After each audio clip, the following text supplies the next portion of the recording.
তোমার পড়াশোনার জন্য আমার মাসে মাসে কত খরচ হয় জানো?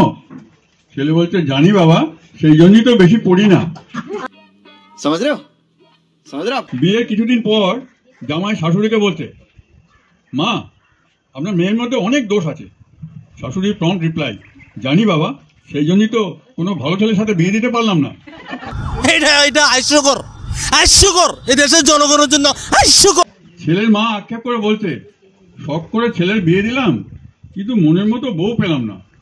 পাশে থেকে ছেলের ঠাকুমা বলছে, হ্যাঁ এই ব্যাপারে তোমার আমার একই কপাল। মজা নেই আ রাহা হ্যায়। একটা ভিখারি এক ভদ্রলোককে বলছে, আমাকে 10টা টাকা দেবেন স্যার, চা খাবো। ভদ্রলোক বলছে, এক কাপ চায়ের দাম তো 5 টাকা, তুমি 10 টাকা চাইছো কেন? আমার গার্লফ্রেন্ডও আছে স্যার। ও ভিকে করছো, আবার গার্লফ্রেন্ডও করেছো? বলছে, আমি গার্লফ্রেন্ড করিনি স্যার, গার্লফ্রেন্ডই আমাকে ভিখারি করেছে। রুকো যারা, সবর করো। স্কুলের ম্যাথ টিচার একটা প্রশ্ন রাখলেন ছেলেদের কাছে, বলতো এক কাঠা জমির দাম যদি 2000 টাকা হয় তাহলে আমার বয়স কত? তাদের অদ্ভুত প্রশ্ন শুনে সবাই চুপ, কেউ উত্তর দিতে পারছে না। তার টিচার দেখলেন সবাই চুপ, কিন্তু লাস্ট বেঞ্চের লাস্ট বয় পাঁচু হাত তুলে বসে আছে। বলে, কিরে পাঁচু তুই বলবি? বলে, হ্যাঁ স্যার বলবো। আচ্ছা বল। স্যার আপনার বয়স 42 বছর। সে কিরে পাঁচু, তুই কি করে বার করলি? সেটা বলা যাবে না স্যার। না তোকে বলতেই হবে। সে তখন খাতা বই ব্যাগ বগল দাবা করে দৌড় লাগালো, যাবার আগে চিৎকার করে বললো, স্যার আমার দাদা হাফ পাগলা আর তার বয়স 21।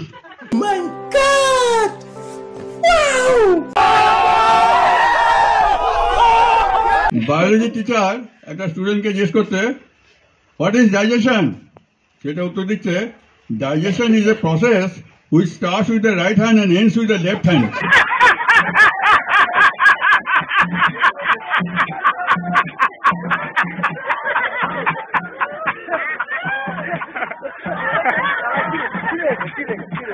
কলেজে একজন নতুন লেকচারার জয়েন করেছেন। ক্লাসে এসে তিনি একটি দীর্ঘ লেকচার দিলেন। জিজ্ঞেস করছেন যে আমার লেকচার তোমাদের কেমন লাগলো? একটি ছেলে উঠে দাঁড়িয়ে বলছে, স্যার আপনি একজন মায়ের চেয়েও মহান। কেন কেন একথা বলতে কেন? তো স্যার একজন মা কেবলমাত্র তার সন্তানকেই ঘুম পাড়াতে পারেন, আপনি স্যার ক্লাসে এতজন ছেলেকে একসঙ্গে ঘুম পাড়াতে পেরেছেন। क्या देखना पड़ रहा है? अच्छा है मैं अंधा हूं। একটা বুড়ি একটা সিনেমা হলে একটা কোল্ড ড্রিঙ্কসের বোতল হাতে বসে সিনেমা দেখছে, মাঝে মাঝে বোতলটা মুখে লাগাচ্ছে আর নামিয়ে রাখছে। তাই দেখে পাশের সিটের বসা বাবু বিরক্ত হয়ে বুড়ি হাত থেকে বোতলটা কেড়ে নিয়ে যেটুকু ছিল ঢকঢক করে খেয়ে নিয়ে বলছে, দেখো কোল্ড ড্রিঙ্কস এইভাবে খেতে হয়।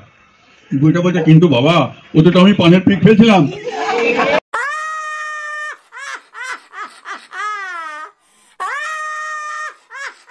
একটা ভিখারি রাস্তা দিয়ে হাঁটছিল, যেতে দেখলো একটা বাড়ির দরজা খোলা। সে ভেতরে ঢুকে দেখলো বুড়ি মা বসে আছে।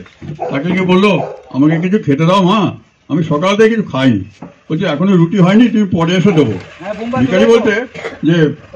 ভিখারি বলছে তুমি আমার মোবাইল নাম্বারটা সেভ করে রাখো, রুটি হয়ে গেলে আমাকে একটা মিস কল মেরে দিও। তো বুড়ি তখন ওই কথা নড়ে চড়ে বসলো। বুড়ি মাও কম যায় না, সে বলছে, মিস কল আর কি মারবো, রুটি হয়ে গেলে আমি হোয়াটসঅ্যাপে পাঠিয়ে দেবো, তুমি ডাউনলোড করে ওখানেই খেয়ে নিও।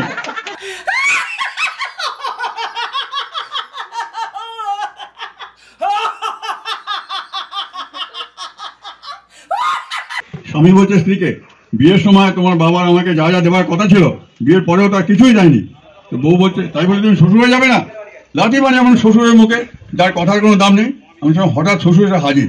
জামাই থতমত খেয়ে গিয়ে বলছে, বাবা এই যে বাবা কখন এলেন? এই তো লাঠি মারার একটু আগে। मारो मुझे, मारो मारो मुझे, मारो मारो। नहीं ये मजाक हो रहा है, एक सेकंड यार, मजाक।